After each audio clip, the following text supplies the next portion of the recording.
मुज़म्मिल साहब, जमात इस्लामी भी तो पीछे हट गई है केपीके में तहरीक इंसाफ के साथ इत्तेहाद करने के लिए। तो क्या तहरीक इंसाफ अब जो है वो आज़ाद हसीयत में बैठेगी या अभी उनके पास चांस है वो किसी और सियासी जमात के साथ इल्हाक कर लेंगी केपीके में? देखें, जमात इस्लामी के साथ अगर उन्होंने इल्हाक करना था तो इलेक्शन से पहले करते। मतलब सिराजुल हक को हराकर वो सिराजुल हक से इत्तेहाद करना चाहती हैं। वो लियाकत बलोच को हराकर लियाकत बलोच से इत्तेहाद करना चाहते हैं। वो हाफिज नईमुर रहमान को हराकर हाफिज नईमुर रहमान से तो इत्तेहाद नहीं कर सकते। अगर तहरीक इंसाफ को ये अंदाजा था कि उन्हें आगे चल के जमात इस्लामी की जरूरत पड़ेगी, तो उन्हें सीट एडजस्टमेंट तहरीक इंसाफ के साथ को जमात इस्लामी के साथ इंतखाबात से पहले करनी चाहिए थी, जो जमात इस्लामी उनसे कह रही थी कि हमारे साथ सीट एडजस्टमेंट कर लें, मिलकर इलेक्शन लड़ें। उस वक्त इमरान खान साहब ने कहा कि हम इनको सीटें क्यों दें, इनके पास क्या है जो हम इनको सीटें दें। आज जमात इस्लामी उनके लिए, मेरा मतलब, फौज से क्यों लड़ पड़े। जब आप जमात इस्लामी सारा इलेक्शन हार गई है, तो अब वो अपना कवर तहरीक इंसाफ को क्यों दे दे। मैंने पहले भी कहा है, ये सियासत है, कुछ सदका खैरात थोड़ी है।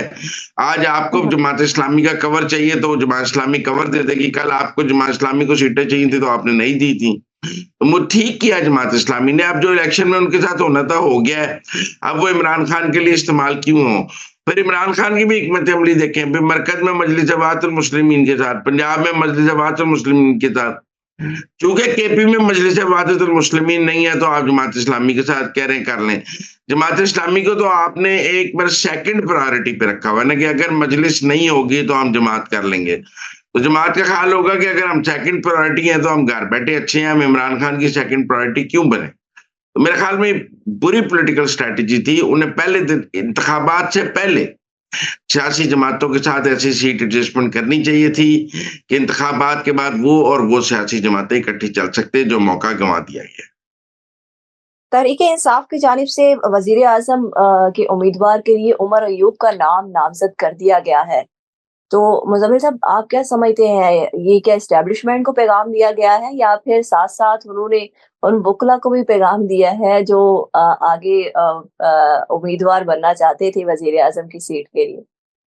मेरे ख्याल में उन्होंने स्ट्रेटेजिकली हर वो बंदा जो 9 मई में मुलव्वस है और जिसका 9 मई में कोई मरकजी किरदार है, उसको उम्मीदवार बनाया है।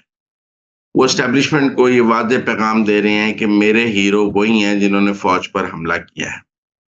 लेकिन मियाँ असलम इकबाल 9 मई में मुलव्वस, गंडापुर 9 मई में मुलव्वस, उमर अयूब 9 मई में मुलव्वस, शहरयार अफरीदी 9 मई में मुलव्वस। तो वो चाहते तो वो कोई क्लीन लोगों को भी मौका दे सकते थे। ऐसे बहुत से एमएनएस बने हैं जो 9 मई में मुलव्वस नहीं है।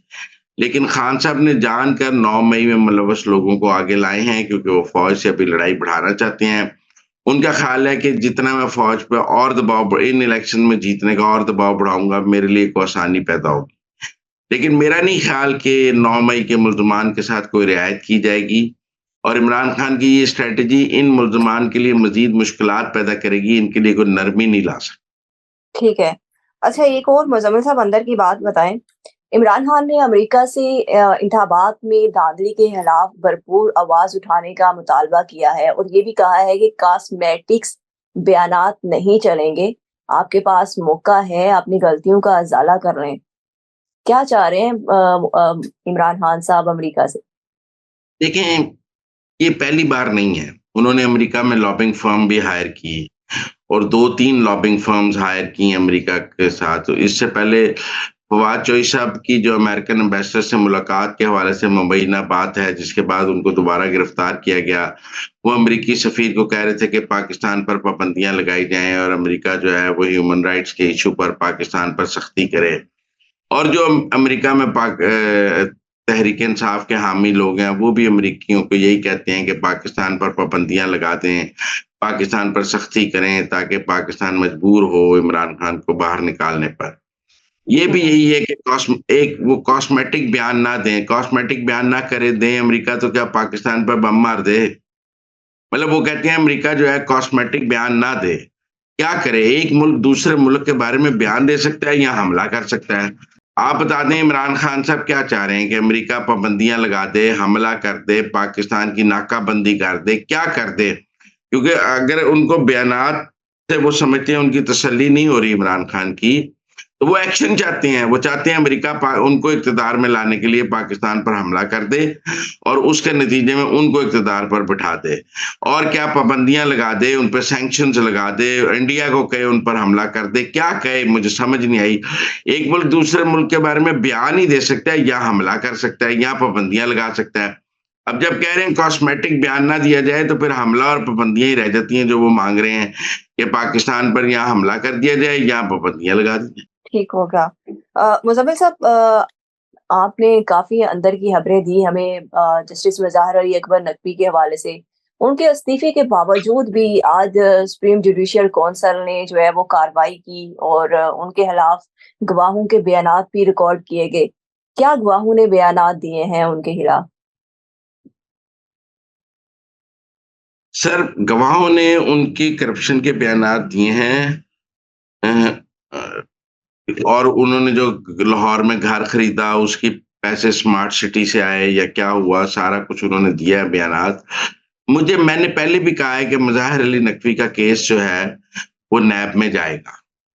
ये सारे बयानात, ये सारी इंक्वायरी करने के बाद जब सुप्रीम जुडिशियल काउंसिल ये कहेगा कि हम किसी रिटायर्ड जज के खिलाफ कार्रवाई नहीं कर सकते, तो ये सारा मवाद और सारी इंक्वायरी उठाकर नैब को भेज देगा मुझे लगता है। और नैब में मज़ाहिर अली नकवी के खिलाफ रेफरेंस बन जाएगा, क्योंकि सुप्रीम जुडिशियल काउंसिल अपनी सारी तहकीकात नैब को भेज देगी। ये ऐसे ही है जैसे जेआईटी बन गई थी नवाज शरीफ के खिलाफ, तो उसकी बाद में नैब का रेफरेंस बन गया था। मुझे ये लगता है कि सुप्रीम जुडिशियल काउंसिल ने अगर कार्रवाई जारी रखी है और मज़ाहिर अली नकवी ने इस्तीफा दे दिया हुआ है, और अगर सुप्रीम कोर्ट ये होल्ड कर देता है कि सुप्रीम जुडिशियल काउंसिल रिटायर्ड लोगों के खिलाफ कार्रवाई नहीं कर सकती, तो वो ये सारा कुछ नैब को भेज देंगे और वहाँ आमदन से ज़ायद असासों, करप्ट प्रैक्टिसेस का रेफरेंस बन जाएगा मज़ाहिर अली नकवी के खिलाफ। इसका मतलब है मज़ाहिर अली नकवी साहब की माफ़ी नहीं हुई है और उनके खिलाफ मुझे तो रेफरेंस बनता नज़र आ रहा है।